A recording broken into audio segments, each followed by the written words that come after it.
Ben & Jerry's just announced that they're boycotting Israel over the Green Line. This came after the board tried to boycott all of Israel, but Unilever, Ben & Jerry's parent company, said no.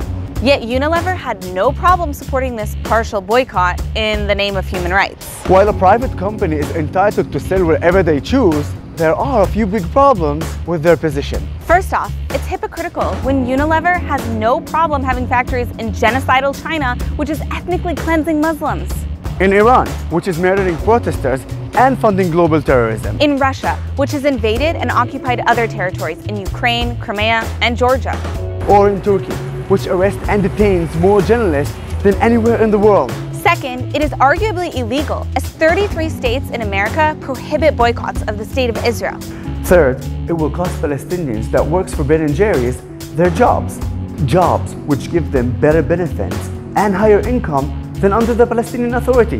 It's also forcing employees of Ben & Jerry's Israel, both Arabs and Jews, out of job. When faced with the demand to stop selling ice cream over the Green Line, Ben & Jerry's Israel said no. Now, Unilever will cut their franchise at the end of the contract next year. The law in Israel prohibited you from boycott or discrimination of a customer. So it doesn't matter where the customer is.